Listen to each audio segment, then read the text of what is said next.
Hi friends and followers, ఎలా ఉన్నారు? మనమంతా సంతోషంగా ఆరోగ్యంగా ఉండాలని, ఆ శంకు చక్రధరుని చల్లని చూపులు మన అందరిపైన ఉండాలని, మనం చేసే ప్రతి పనిలోనూ ఆ సాయినాథుడి కరుణా కటాక్షాలు, దివ్యానుగ్రహం మనకు ఎల్లప్పుడూ తోడుగా ఉండాలని మీ అందరి తరపున నేను కూడా బాబా గారిని కోరుకుంటున్నాను. ఫ్రెండ్స్, మన ఛానల్ ఎవరైనా ఫస్ట్ టైం చూస్తుంటే సబ్స్క్రైబ్ చేసుకొని ఒక లైక్ ఇవ్వండి. దానివలన మన సాయినాథుని వీడియోస్ సమస్యల్లో ఉన్న మరికొంతమంది సాయి బంధువులకు చేరతాయి. బాబాగారు మనతో చెప్పే ఆ దివ్య వాక్కులను వినటం వలన బాబాగారి దివ్య అనుగ్రహంతో పాటు మనసుకు సంతోషము, మనం కోరుకున్నవి నెరవేరతాయి అనే ఆనందంతో పాటు బాబాగారు మన కష్టకాలంలో మనతో పాటే ఉన్నారు అనే నమ్మకం కూడా కలుగుతుంది. అలాగే దత్తస్వరూపులైన మన సాయినాథుడు మనం కోరుకున్నవన్నీ మన జీవితంలో జరిగేట్లు మనల్ని అనుగ్రహించి ఆశీర్వదించాలని, బాబాగారు చూపించే మార్గంలో మనం నడవగలిగే శక్తిని మనకు బాబాగారు ప్రసాదించాలని మనందరి తరపున నేను కూడా బాబాగారి పాదాలనంటి కోరుకుంటున్నాను. మనం ప్రతినిత్యము బాబాగారి నుంచి ఎన్నో మంచి మంచి సందేశాలను కథల రూపంలో తెలుసుకుంటున్నాం. అలాగే ఈరోజు కూడా బాబాగారు ఒక మంచి సందేశాన్ని మనకు అనుగ్రహిస్తున్నారు. బాబాగారు మనతో చెప్పే ఈ మాటలను భక్తితో వినండి. బాబాగారిపైన శ్రద్ధ సబూరితో మన సమస్యలను బాబాగారు తప్పకుండా తీరుస్తారు అనే నమ్మకంతో, పూర్తి విశ్వాసంతో మనం విన్నట్లయితే బాబాగారి పాదాలను తాకి మనం ఏది కోరుకుంటున్నామో అది తప్పకుండా పొందుతాం. బాబాగారి ఒక్క మాట చాలు మన జీవితాన్ని మారుస్తుంది. మనకు జీవితం పట్ల ఎంతో ధైర్యాన్ని కలిగిస్తాయి. మనల్ని మంచి మార్గంలో నడిపించేది కూడా బాబాగారి మాటలే. బాబాగారు జీవితంలో మనకు తోడు ఉన్నారు అంటే మనం వెనక్కి తిరిగి చూడవలసిన అవసరం కానీ, జీవితం గురించి భయపడవలసిన అవసరం లేదు. మరి ఈరోజు బాబాగారు అటువంటి గొప్ప సందేశాన్ని మనకు అనుగ్రహిస్తున్నారు. శ్రద్ధతో బాబాగారు మనతో చెప్పే విషయాలను తెలుసుకుందాం. తల్లి, నీకు ఈ సత్యం తెలియాలి అని నేను నీతో ఈ మాటలను చెబుతున్నాను. ఎదుటివారు మనవారే అయినా అవసరానికి తగినట్లుగా వాళ్ళు మనతో మాట్లాడతారు. కానీ వాళ్ళ హృదయంలోని ఆలోచన మాత్రం చాలా వేరుగా ఉంటుంది. అందుకనే నీ తండ్రిగా నీ మేలు కోరి నీకు నేను ఒక హెచ్చరికను చేస్తున్నాను. నేను నీ పట్ల ఎప్పుడు ప్రసన్నంగానే ఉంటాను. బాధతో నువ్వు నా దగ్గరకు వచ్చినప్పుడు నీ కష్టం ఎలా తొలగించాలా అని నేను మదనపడుతూ ఉంటాను. బిడ్డ, నీ గురించే పదే పదే ఆలోచిస్తున్నాను. దీనికి సంబంధించి నేను నీకు ఒక సత్యాన్ని చెబుతున్నాను. నేను నా బిడ్డలను ఎప్పుడు చులకనగా అవమానంగా చూడను తల్లి. అలాగే నీపై నాకు సంపూర్ణమైన నమ్మకం కూడా ఉన్నది. నీ భక్తి విశ్వాసాలపైన నాకు ఎటువంటి అపనమ్మకము లేదు తల్లి. ఇది విన్న నీకు నువ్వు నన్ను ఒకటి అడగాలి అనుకుంటున్నావు కదా. ఆ మాట ఏమిటో నేనే చెబుతున్నాను, జాగ్రత్తగా విను. బాబా, నేను మిమ్మల్ని ఎంతో భక్తితో పూజిస్తున్నాను. మరి మీరు నా కష్టాన్ని పోగొట్టగలరు అని ఎంతో విశ్వాసంగా నమ్ముతున్నాను కదా. మరి నా కష్టం ఇంతవరకు తీరలేదే సాయి అని పదే పదే నన్ను అడుగుతున్నావు కదా తల్లి. మరి నువ్వు నన్ను అడిగిన ఈ ప్రశ్నకు నేను నీకు తప్పక సమాధానం చెప్తాను. శ్రద్ధగా ఆలకించు. మరి నువ్వు నన్ను ఏది కోరుకున్నా అది ఏదైనా సరే నేను నీకు తప్పకుండా అనుగ్రహించగలను. అయితే నువ్వు నన్ను అడిగినది నేను నీకు అనుగ్రహించేటప్పుడు అది నీకు జీవితమంతా నీతోనే ఉండేట్లు, నీకు సంతోషాన్ని కలిగించేట్లుగా ఉండేదిగా మార్చి దాన్ని నీకు అనుగ్రహించేందుకే ఆలస్యం చేస్తున్నాను. ఈ విషయం నాకు తెలుసు. మరి నీకు నా పైన సంపూర్ణమైన నమ్మకం ఉంటే నీకు కలిగే ఈ మేలును నువ్వు చూసి ఆనందించగలవు. బిడ్డ, నువ్వు కోరుకున్నది పొందేంత వరకు నేను నీతోనే ఉండి పదే పదే నిన్ను హెచ్చరిస్తూనే ఉంటాను. నీకు మేలు కలిగించటమే నాకు గొప్ప సంతోషం అన్న విషయాన్ని నువ్వు సంపూర్ణమైన విశ్వాసంతో నమ్ము. నా సాయి నాకు మేలు చేస్తారు అన్న సంపూర్ణమైన విశ్వాసంతో నువ్వు ఉన్ననాడు తల్లి, ఆ మేలు నీకు తప్పక వచ్చి చేరుతుంది. అది నీకు అందించే పూర్తి బాధ్యత కూడా నాదే అని మన సాయి తండ్రి ఒక చక్కని సందేశాన్ని మనకు అనుగ్రహిస్తున్నారు. బాబా గారిపైన మనకు పూర్తి నమ్మకము, విశ్వాసము ఉండాలి. మనం అనుకున్న పని ఆలస్యమైన నాడు కావచ్చు, లేదా మనం ఇష్టపడ్డ వ్యక్తులలో మార్పు రావటంలో కానీ ఆలస్యం జరగవచ్చు. అలా జరిగినప్పుడు మన విషయంలో బాబాగారు ఈ పని చెయ్యటం లేదేమో, ఇంక చెయ్యరేమో అనే అనుమానం మనకు మొదలవుతుంది. కానీ మన సాయి తండ్రి మనతో చెప్తున్నారు, బిడ్డ, నాపైన నీకు సంపూర్ణమైన నమ్మకము, శరణాగతి ఉన్నట్లయితే నువ్వు కోరుకుంటున్నది నీకు అనుగ్రహించేంత వరకు నేను విశ్రమించను అని మన సాయి సమర్థులు ఒక చక్కని సందేశాన్ని మనకు అనుగ్రహించారు. బాబాగారు మనల్ని అనుగ్రహించి ఆశీర్వదించి మనతో చెప్తున్న ఈ మాటలలోని పరమార్థాన్ని, సత్యాన్ని ఒక చక్కని కథ రూపంలో ఆ తండ్రి వాక్కుల ద్వారానే విని తెలుసుకుందాం. పూర్వం సువర్ణపురం అనే గ్రామంలో గురవయ్య అనే ఒక గొప్ప వ్యాపారవేత్త ఉండేవాడు. చిన్నతనం నుంచే ఎంతో కష్టపడి కోట్ల ఆస్తులను సంపాదించాడు. గురవయ్యకు ఎప్పుడు మనసుకు సంతోషం కూడా ఉండేది. ఎందుకంటే గురవయ్య సంతానం అతని మాట కాదనేవారు కాదు. మగపిల్లలు 4, ఆడపిల్లలు 2 కూడా తండ్రి ఏది చెప్తే అది చేసేవాళ్ళు. వాళ్ళ 6 పెళ్ళిళ్ళు కూడా అవుతాయి. ఆడపిల్లలకు, మగపిల్లలకు అందరికీ కూడా 30 మంది సంతానం కలిగి మొత్తం పిల్లలతోనూ మనవళ్లతోనూ ఇల్లంతా కూడా ఎప్పుడూ సంతోషంగా ఉండేది.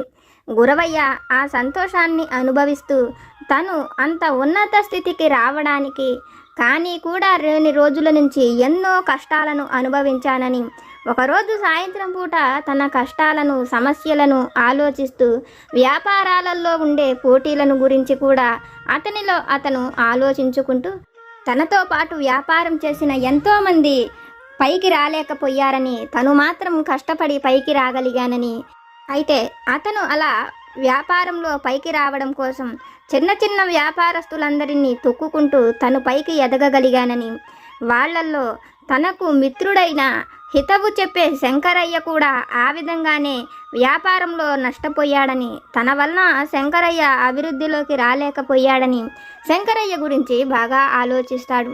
శంకరయ్య ఆ వ్యాపారాలలో పైకి రాలేక చనిపోవడంతో భార్యాబిడ్డలు ఆ ఇంటిని అమ్ముకొని ఎక్కడికో వెళ్ళిపోయారని, శంకరయ్య కుటుంబం ఇప్పుడు ఎలా ఉందో తెలుసుకోవాలనిపించిన గురవయ్య తన కొడుకులందరినీ పిలిచి వాళ్లకు ఎవరికి ఏ ఏ వ్యాపారాలను అప్పగించాలనుకుంటున్నారో వాటన్నిటినీ అప్పగించి ఆడపిల్లలకు కొంత బంగారము, వాళ్లకు కావలసిన వాటిని వాళ్లకు ఇచ్చి ఆస్తి పంపకాలన్నీ పూర్తి చేస్తున్న గురవయ్యను చూసి కొడుకులు ఆ విధంగా ఎందుకు చేస్తున్నావని అడుగుతారు. అందుకు గురవయ్య, నేను తీర్థయాత్రలకు వెళ్ళిపోవాలనుకుంటున్నానని, అందుకనే నా బరువు బాధ్యతలు తీరడం కోసం ఆ వ్యాపారాలన్నీ మీకు అప్పగిస్తున్నానని కొడుకుతో చెప్తాడు. కొడుకులు గురవయ్య మాటలు విని, అలాగైతే నువ్వు ఎక్కడికి వెళ్ళాలనుకుంటున్నావో దానికోసం నీకు ఎంత ఖర్చు అవుతుందో ఆ ధనాన్ని తీసుకువెళ్ళమని నీకు ఒక పనివాణ్ణి కూడా అప్పగిస్తామని చెప్తారు. కొడుకులు మాటలు విన్న గురవయ్య మాత్రం తన వెంట ఎవ్వరూ వద్దని, తను ఒక్కడే తీర్థయాత్రలకు వెళ్ళాలని కోరుకుంటున్నానని కొడుకులతో చెప్పి ఆ మూలన ఉన్న ఒక చేతి సంచిని తీసుకొని బయలుదేరతాడు. పాత చేతి సంచిని తీసుకువెళుతున్న గురవయ్యతో అతనికి 100 వరహాల ధనాన్ని ఇస్తామని, ఆ ధనం అయిపోయిన తరువాత వాళ్లకు కబురు పంపితే మళ్ళీ కొంత ధనాన్ని పంపిస్తామని, ఇప్పుడైతే ఆ 100 వరహాలను తీసుకోమని తండ్రికి ఇవ్వబోతారు. గురవయ్య తనకు ఇప్పుడు అవసరం లేదని, అవసరమైనప్పుడు తను వచ్చి తప్పకుండా అడుగుతానని, అప్పుడు తను కోరినంత ధనాన్ని ఇవ్వమని చెప్పి అడుగుతాడు. అందుకు కొడుకులందరూ కూడా సరేనని చెప్తారు. గురవయ్య ఇంటి నుంచి బయలుదేరి చాలా దూరం ప్రయాణం చేసి శంకరయ్య కుటుంబం ఎక్కడ నివసిస్తున్నదో ఆ వివరాలను తెలుసుకుని అక్కడకు సమీపంలో ఉన్న ఒక సత్రానికి వెళ్ళి తన ఒంటి మీద ఉన్న పట్టు వస్త్రాలను, తన మెడలోని వస్తువులను, చేతికి ఉన్న ఉంగరాలను అన్నిటినీ తీసి ఆ సంచిలో దాచిపెట్టి తనతో పాటు వచ్చేటప్పుడే తెచ్చుకున్న కొన్ని చినిగిన బట్టలను వేసుకొని శంకరయ్య ఇంటికి వెళ్ళి వాళ్ళ ఇంటి అరుగు మీద కూర్చుంటాడు. అప్పుడే 4 ఇళ్లల్లో పాచి పని చేసుకుని వస్తున్న శంకరయ్య భార్య గురవయ్యను చూసి, అతను ఎవడో ముష్టివాడు అయ్యి ఉంటాడు, పెద్ద వయసులో ఉన్నాడు, ఈ ఎండన అతను ఎక్కడికి వెళ్ళగలడు, ఎవరిళ్లల్లో అడిగి అతను భోజనం చేయగలడని ఆలోచించి తను తీసుకువచ్చిన వాటిల్లో నుంచి కొంత ఆహారాన్ని అతనికి కూడా తినమని పెడుతుంది. అదంతా చూసిన గురవయ్యకు ఆమె కష్టపడి పని చెయ్యందే తన ఇల్లు గడవదని, తన బిడ్డలు ఎన్నో సమస్యలను ఎదుర్కొంటున్నారని తెలుసుకున్న గురవయ్య ఇటువంటి పరిస్థితుల్లో కూడా తన ఇంటి ముందుకు ఎవరైనా వస్తే తను తినే వాటిల్లో కూడా పెట్టగలుగుతున్నదని, ఎంతో మంచి మనసు ఉన్న ఆమెకు తను సహాయపడాలని ఆలోచించిన గురవయ్య శంకరయ్య భార్యతో, అమ్మ, నేను మీ గురించి ఈ చుట్టుపక్కల ఎంతో మందిని అడిగాను. నీ భర్త ఎన్నో వ్యాపారాలు చేశాడట కదా, ఆ వ్యాపారాలలో నష్టాన్ని కూడా ఎదుర్కొన్నాడంట కదా. ఇదంతా కూడా ఈ పట్టణంలోనే గురవయ్య అనే గొప్ప వ్యాపారవేత్త వలన జరిగిందని అందరూ అనుకుంటున్నారని, మీరు కూడా ఆ విధంగానే అనుకుంటున్నారా అని అడుగుతాడు. అందుకు శంకరయ్య భార్య, నేను ఆ విధంగా అనుకోవటం లేదు. ఎన్నోసార్లు నా భర్తకు వ్యాపారంలో కలిసి రావటం లేదని, ఆ విధంగా చెయ్యవద్దని నేను గురవయ్య గారు ఎన్నోసార్లు చెప్పాము. కానీ నా భర్త వినిపించుకోలేదు. మా కర్మ ఫలితం వలనే ఇదంతా జరిగిందని, అందులో గురవయ్య తప్పేమీ లేదని, వ్యాపారం చేసేటప్పుడు మనం ఎదగడం కోసం ఈ పోటీ ప్రపంచంలో దేన్నైనా ఎదుర్కోవలసి ఉంటుందని, అలా తెలియని పని చెయ్యటం వల్లనే నా భర్త ఉన్నదంతా పోగొట్టుకోవలసి వచ్చిందని, దానికోసం గురవయ్యను మేము తిట్టుకోవలసిన అవసరం లేదని ఆమె చెప్పిన మాటలు విన్న గురవయ్యకు ఎంతో ఆశ్చర్యం కలుగుతుంది. శంకరయ్య భార్యకు అవకాశం దొరికినా కూడా తన శత్రువును తను తిట్టటం లేదని, తన కర్మ కొద్దే ఆ విధంగా జరిగిందని బాధపడుతున్నదని, ఆ కుటుంబ పరిస్థితులు మార్చేందుకు ఆ కుటుంబంతో కొద్ది రోజులు ఉండాలని నిర్ణయించుకున్న గురవయ్య ఆ రోజు రాత్రి అక్కడే ఉండి మరుసటి రోజు తను ఆ ఇంటిని వదిలి ఏదైనా పని కోసం వెళుతున్నానని చెప్తాడు. అయితే శంకరయ్య భార్య మాత్రం అతను ఏ పని కోసం వెళ్ళినా, ఎక్కడ పని వెతుక్కున్నా సాయంత్రానికి మాత్రం తన ఇంటికే వచ్చి భోజనం చెయ్యమని, అతనికి పని దొరికేంత వరకు వాళ్ళ ఇంట ఉండేందుకు ఎటువంటి ఇబ్బంది లేదని చెప్తుంది. అయితే శంకరయ్య భార్య మాటలు విన్న గురవయ్యకు మాత్రం ఎంతో ఆశ్చర్యం కలుగుతుంది. ఏ పూట పని చేసుకుంటే ఆ పూట వాళ్లకు ఆహారం దొరికే అటువంటి పరిస్థితుల్లో కూడా వాళ్ళ ఇంటికి ఒక మనిషి వచ్చినా ఆ మనిషి వాళ్ళు బరువని అనుకోవటం లేదని, తమ ఇంటే ఉండమని ఆశ్రయం ఇస్తున్నారని, ఇటువంటి వాళ్లకు తను తప్పక సహాయపడాలనుకున్న గురవయ్య 1 నెల రోజుల పాటు ప్రతిరోజు అతను పని కోసం వెళ్ళి సాయంత్రానికి తిరిగి వస్తున్నట్లుగా ఆమె కొడుకుల గురించి, కూతుళ్ళ గురించి తగిన వివరాలను తెలుసుకుంటాడు. వాళ్ళు చేసే పనిలో వాళ్ళు ఎదగలేకపోతున్నారని, వ్యాపారాలు కాకపోయేటప్పటికీ అందరూ ఏ పూటకు ఆ పూటే పనిచేసి వాళ్ళను వదిలించుకుంటున్నారని, వాళ్ళు బంధువులు ఉండి కూడా వాళ్ళ పరిస్థితి బాగోని సమయం కాబట్టి ఎవ్వరూ వాళ్లను చేరతీయటం లేదని, ఆడపిల్లలకు మంచి సంబంధాలు వచ్చినప్పటికీ వివాహం చేసేందుకు ధనం లేక ఆగిపోవలసి వస్తున్నదని ఎన్నో విషయాలను తెలుసుకుంటాడు. ఒకరోజు సాయంత్రం శంకరయ్య భార్య గురవయ్యకు భోజనం పెట్టేటప్పుడు, అమ్మా, నేను నీకు తప్పకుండా సహాయం చేస్తాను. నీ బిడ్డలకు నువ్వు అనుకుంటున్నట్లు మంచి వివాహాలు చేద్దువు గాని, నీ కొడుకుల చేత వ్యాపారం కూడా చేయిద్దువు గాని, నేను వాళ్లకు మంచి సలహాలను ఇచ్చి వ్యాపారం చేయిస్తానని, నీకు వాటికి కావాల్సిన ధనాన్ని నేను ఏర్పాటు చేస్తానని చెప్తాడు. ఆ మాటలు వింటున్న శంకరయ్య భార్యకు ఎంతో ఆశ్చర్యం కలుగుతుంది. గురవయ్యతో, మీరు అంటున్న ఆ పనులన్నీ చెయ్యడానికి తక్కువలో తక్కువగా 25,000 వరహాల ధనం అవసరమవుతుంది. అంత ధనం మీరు ఎక్కడ నుంచి తేగలరు? మీ వల్ల ఎలా అవుతుందని అడుగుతుంది. శంకరయ్య భార్య మాటలు విన్న గురవయ్య నవ్వుతూ తను ఎవరో ఆమెతో చెప్తాడు. ఆ మాటలు వింటూనే శంకరయ్య భార్య ఆశ్చర్యపోతుంది. గురవయ్య అయ్యుండి ఇలా ముష్టివాడిలా రావడమేమిటా అని ఆలోచిస్తున్న సమయంలో అతను ఎవరో, ఎందుకోసం వచ్చాడో అన్ని విషయాలు చెప్తూ తను శంకరయ్య కుటుంబానికి సహాయం చేసేందుకే వచ్చానని చెప్తాడు. శంకరయ్య భార్యకు ఎంతో సంతోషము, బాధ కూడా కలుగుతుంది.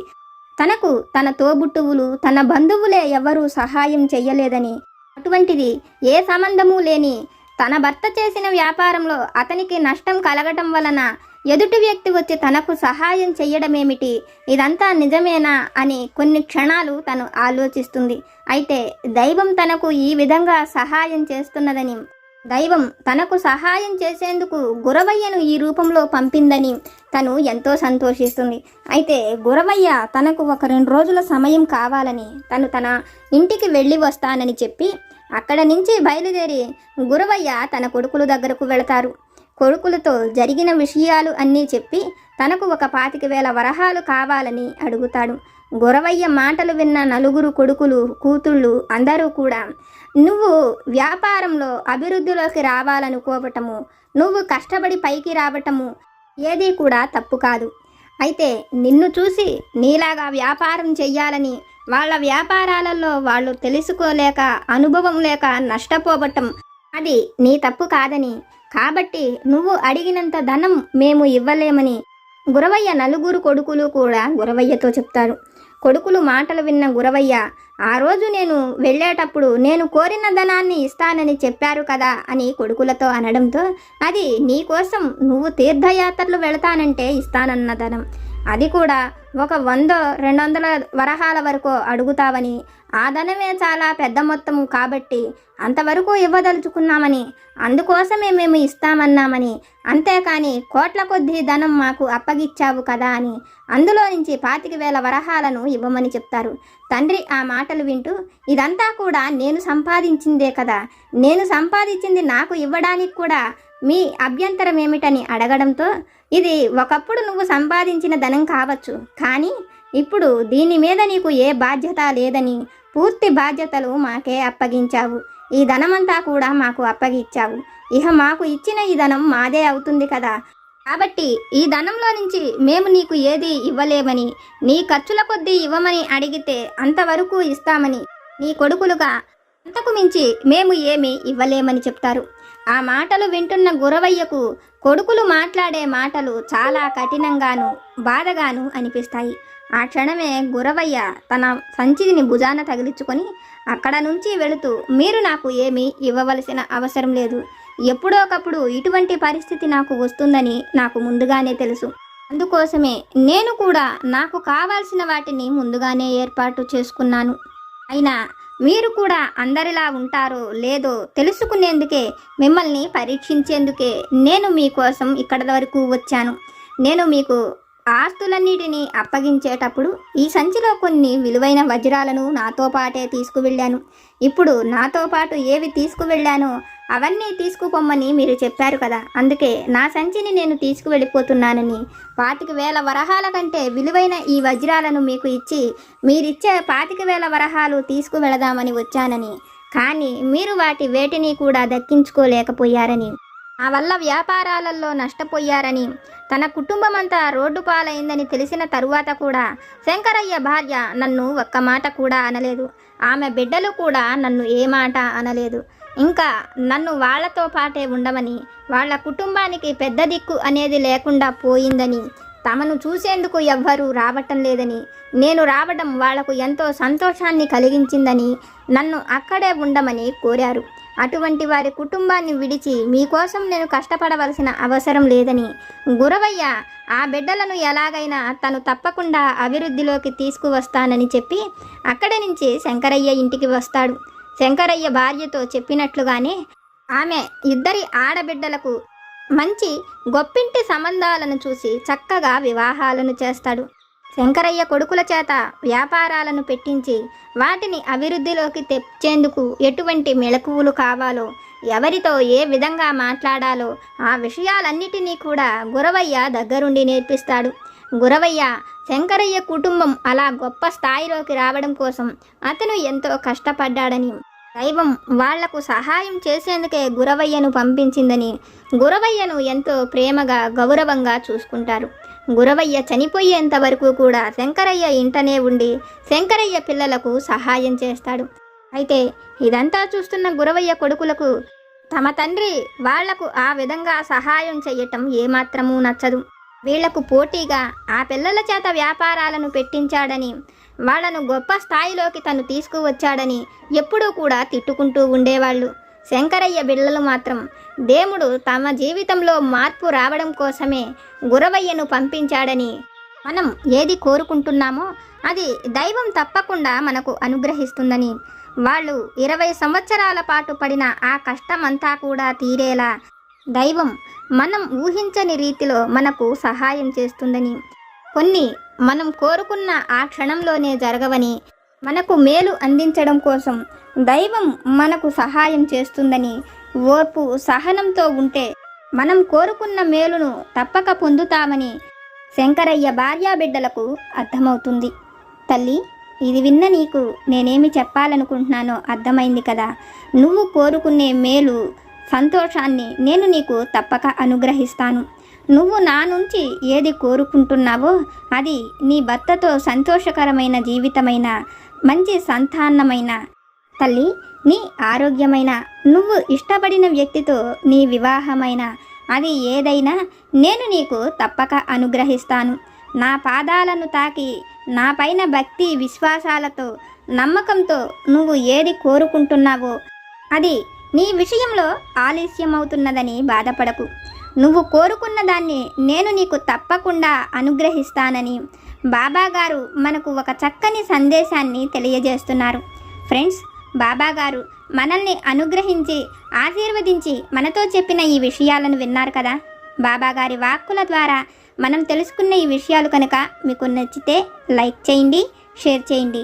మీకు ఏమైనా సమస్యలు కనుక ఉంటే వాటిని నాకు కామెంట్ సెక్షన్లో పెట్టండి. నేను పూజ చేసుకునేటప్పుడు మనందరి సమస్యలు తీరాలని, మన అందరి కోరికలు నెరవేరాలని మీ అందరి తరపున నేను కూడా బాబాగారిని కోరుకుంటాను. నాకు తెలిసిన పరిష్కారాలను కూడా చెప్తాను. జై సమర్థ సద్గురు సాయినాథ్ మహారాజ్కి జై.